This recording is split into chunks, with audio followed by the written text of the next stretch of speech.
là-bas, je faisais la coiffure au Sénégal.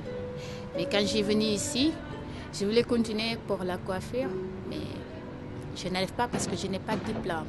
J'ai fait un peu de tout, des métiers un peu, je dirais, nourriciers, ce genre de choses en fait. Voilà. Et pas de véritable métier stable.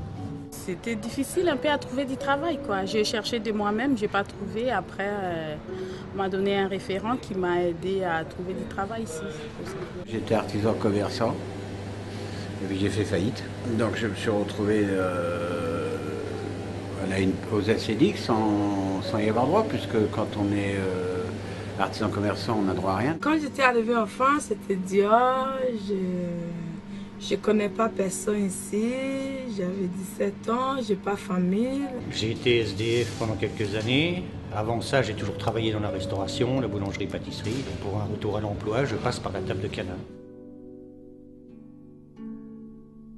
C'est le travail qui fait l'homme, et c'est en offrant un travail aux personnes en difficulté qu'on peut les aider à retrouver leur dignité et une place dans la société. Ce en quoi je crois vraiment profondément, c'est une espèce de profession de foi, y croire vraiment, et je pense que tous les encadrants le portent aussi, c'est se dire que personne n'est inemployable. Tout en essayant de mettre en œuvre un travail social pour aider les personnes à conforter leur rôle dans l'entreprise, on essaie aussi de les aider à s'identifier, à être beaucoup plus autonomes dans leur travail, à reprendre confiance en eux pour retrouver un travail périn derrière. C'est l'étape qui doit permettre de rebondir, quoi.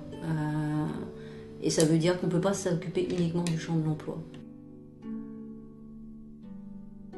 Si on veut vraiment accompagner la personne, c'est effectivement l'important, c'est surtout qu'il y ait un lien entre les encadrants, les chefs de cuisine et les responsables d'insertion. Je vais avoir tout au long de son parcours un contact qui demeurera privilégié, essentiellement dans son accompagnement personnel, plus que dans son accompagnement technique, parce que ça relève de l'encadrant technique. On n'est pas organisme formateur, donc on est là plutôt pour encadrer et aider des gens un petit peu à découvrir le métier de la cuisine.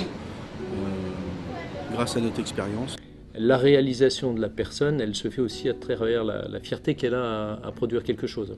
Une certaine motivation qui viennent par la noblesse des produits qui vont toucher. Les personnes qu'on accueille, c'est des personnes qui ont un parcours de qualification à accomplir, un parcours de qualification qui est de l'ordre des compétences professionnelles, mais qui est de l'ordre des façons d'être, des manières d'entrer en rapport dans la société. Ce qu'on appelle le savoir-être. C'est-à-dire vraiment ce qu'est la personne au fond d'elle-même, c'est-à-dire sa capacité à bosser dans un collectif ou de façon individuelle. On est vraiment, il y a l'être et le savoir-faire. La table de Canaan est la propriété de personne, mais c'est une propriété partagée par une équipe, par un collectif qui s'est bien renouvelé depuis 25 ans. Si vous n'avez pas une association derrière qui est un peu le gage justement de cette finalité sociale, bah les gens s'y reconnaissent pas trop, quoi.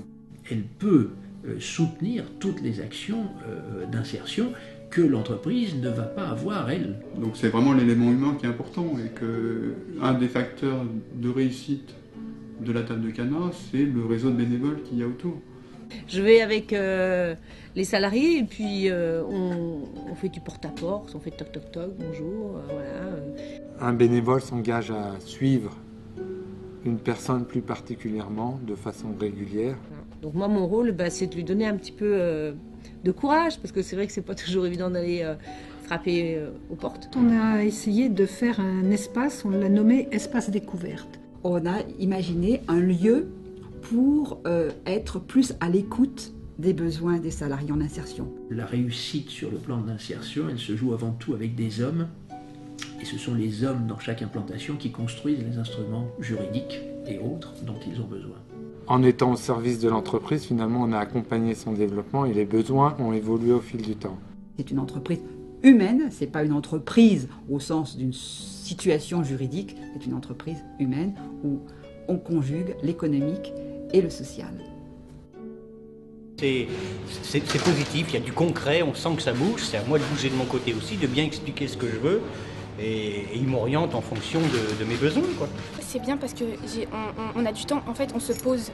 On est posé, en même temps on travaille, on a le temps de réfléchir. C'est totalement différent du cadre d'une entreprise normale où là c'est la production à fond, ce genre de choses, et puis il n'y a pas véritablement de place pour l'humanité, tandis que là on prend le temps d'écouter, de comprendre et d'apprendre.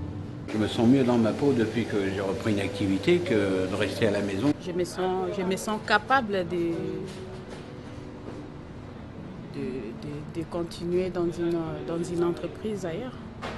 De revenir en fait dans le monde du travail, déjà, c'est clair que pour l'appréciation de soi, c'est mieux.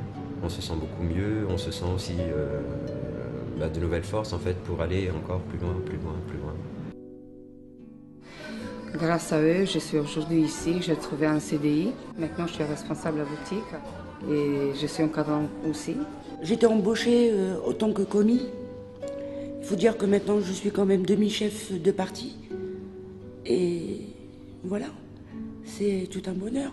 J'ai été engagé dans une clinique à Paris 17e, rue de la Jonquière. Et depuis 2007, je suis là-bas, je suis en CDI. J'ai commencé commis de cuisine. Et là, actuellement, je suis cuisinier principal, donc on va dire numéro 2 dans la hiérarchie, juste derrière le chef. Ça fait 3 ans que je suis là-bas, je me plais bien et là, c'est impeccable. C'est le nouveau Didier, on va dire.